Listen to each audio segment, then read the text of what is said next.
A Ukrainian delegation set to meet with America's top diplomat in Saudi Arabia about ending the three-year war with Russia will propose a ceasefire covering the Black Sea and long-range missile strikes, as well as the release of prisoners, two senior Ukrainian officials said Monday. The officials, who spoke on condition of anonymity because they were not authorized to speak publicly about Tuesday's meeting, also told the Associated Press that the Ukrainian delegation is ready during the talks to sign an agreement with the United States on access to Ukraine's rare earth minerals, a deal that U.S. President Donald Trump is keen to secure. The officials discussed the confidence-building measures, with no further details, ahead of the Ukrainian negotiating team's meeting with U.S. Secretary of State Marco Rubio in Jeddah. Kyiv is trying to repair the damage done when Ukraine President Volodymyr Zelensky's Feb. 28 visit to Washington descended into an Oval Office argument with Trump and Vice President J.D. Vance.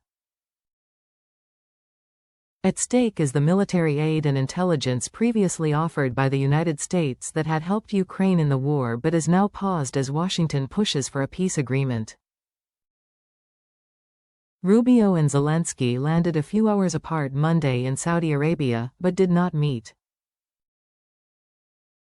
Zelensky met with the kingdom's powerful crown prince Monday evening, with the president saying they had a detailed discussion on the steps and conditions needed to end the war and secure a reliable and lasting peace. Saudi Arabia provides a crucial platform for diplomacy, and we appreciate this, Zelensky said online. Rubio also met Crown Prince Mohammed bin Salman, thanking him for hosting the talks and also discussing Yemen's Houthi rebels, who are threatening to restart their attacks in the Red Sea. Speaking to reporters aboard his plane before arriving, Rubio said he and National Security Advisor Mike Waltz would take stock of Ukraine's responses in Saudi Arabia. If Ukraine and the U.S. reach an understanding acceptable to Trump, that could accelerate his administration's push to peace talks.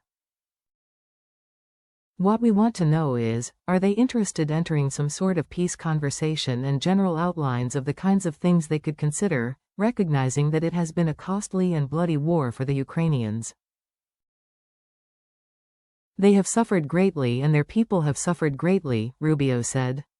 And it's hard in the aftermath of something like that to even talk about concessions, but that's the only way this is going to end and prevent more suffering. He added, I'm not going to set any conditions on what they have to or need to do. I think we want to listen to see how far they're willing to go and then compare that to what the Russians want and see how far apart we truly are. Zelensky has said his team meeting Rubio will include his Chief of Staff Andriy Yermak, Foreign Minister Andriy Sybiha and Defense Minister Rustem Umerov. Rubio will lead the U.S. team. The rest of Europe remains skeptical about the talks as it has been sidelined by Washington. The European Union last week agreed to boost the continent's defenses and to free up hundreds of billions of euros for security in response to the Trump administration's shift in stance on Ukraine. White House Special Envoy Steve Witkoff told Fox News on Monday that the pause of U.S. intelligence sharing with Ukraine has not limited defense intelligence sharing. We never shut off intelligence for anything defensive that the Ukrainians need, Witkoff said.